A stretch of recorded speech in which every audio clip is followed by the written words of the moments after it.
നമസ്കാരം. നമ്മുടെ Indian railway വിളിക്കുന്ന പാരാമെഡിക്കൽ നോട്ടിഫിക്കേഷൻ വന്നിട്ടുണ്ട്. ഇതിൻ്റെ അപേക്ഷ തുടങ്ങിയിട്ടുണ്ട്. അപ്പോൾ റെയിൽവേയിൽ മെഡിക്കൽ ഫീൽഡ് നോക്കുന്നവർക്കാണ് ഈ ഒരു അവസരം ഉപയോഗപ്പെടുത്താൻ പറ്റുക.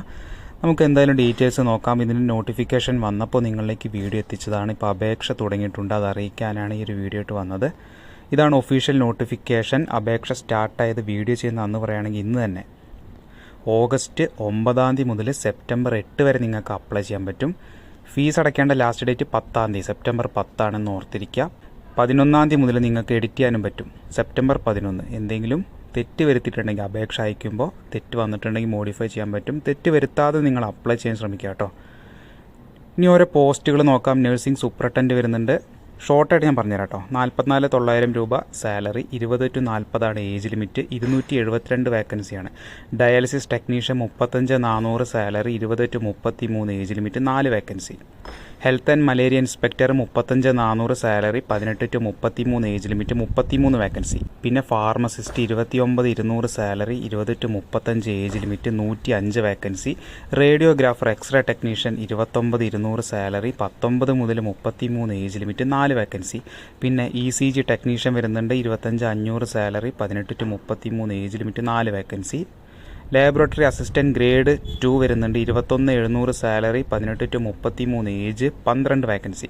അങ്ങനെ എല്ലാ RRBയിലും കൂടി ടോട്ടൽ 434 വേക്കൻസി ആണെന്ന് ഓർത്തിരിക്കുക. കേരളത്തിൽ സെപ്പറേറ്റ് വേക്കൻസി വന്നിട്ടുണ്ട്, അത് ഞാൻ പറയാം.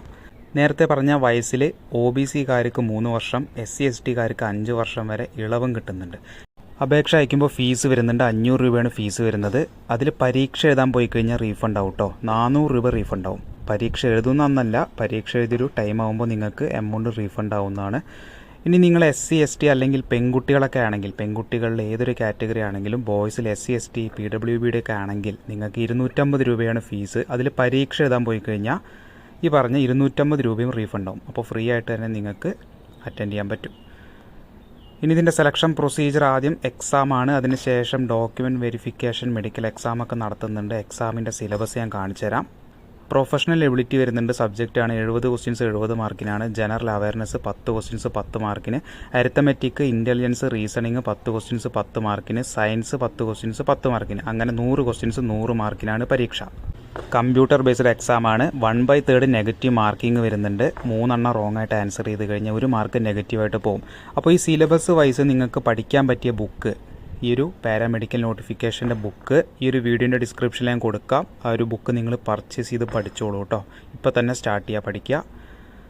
ഇനി ക്വാളിഫിക്കേഷൻ പറയാം. നഴ്സിംഗ് സൂപ്രണ്ടൻ്റിലേക്ക് അപ്ലൈ ചെയ്യുമ്പോൾ രജിസ്ട്രേഷൻ വേണം. നേഴ്സ് ആൻഡ് മിഡ്വൈഫിൽ രജിസ്ട്രേഷൻ വേണം. പിന്നെ 3 വർഷത്തെ general nursing and midwifery course നിങ്ങൾ പാസ്സായാൽ അപ്ലൈ ചെയ്യാം. അല്ലെങ്കിൽ നിങ്ങൾക്ക് BSc നഴ്സിംഗ് ഉണ്ടെങ്കിലും അപേക്ഷ അയക്കാൻ പറ്റും. ഡയാലിസിസ് ടെക്നീഷ്യനിലേക്ക് അപ്ലൈ ചെയ്യുമ്പോൾ BSc, അതിൻ്റെ കൂടെ ഡിപ്ലോമ ഇൻ ഹീമോഡയാലിസിസ് ആണ് വേണ്ടത്. അല്ലെങ്കിൽ നിങ്ങൾക്ക് 2 വർഷത്തെ സാറ്റിസ്ഫാക്ടറി ഹൗസ് ട്രെയിനിങ്ങിലുണ്ടെങ്കിലും അപ്ലൈ ചെയ്യാം. എക്സ്പീരിയൻസ് വേണം. ഇതാണ് ഡീറ്റെയിൽസ്. പിന്നെ ഹെൽത്ത് ആൻഡ് മലേറിയ ഇൻസ്പെക്ടറിലേക്ക് BSc ആണ് വേണ്ടത്. കെമിസ്ട്രി ഒരു സബ്ജക്റ്റായിട്ട് പഠിച്ചിട്ടുണ്ടാവണം. 1 വർഷത്തെ ഡിപ്ലോമ ഹെൽത്തിലോ സാനിറ്ററി ഇൻസ്പെക്ടറിലോ അല്ലെങ്കിൽ നാഷണൽ ട്രേഡ് സർട്ടിഫിക്കറ്റ് ഉള്ളവർക്കും ഹെൽത്ത് സാനിറ്ററിയിൽ ഇൻസ്പെക്ടർ സർട്ടിഫിക്കറ്റ് ഉള്ളവർക്കും നിങ്ങൾക്ക് അപ്ലൈ ചെയ്യാൻ പറ്റും.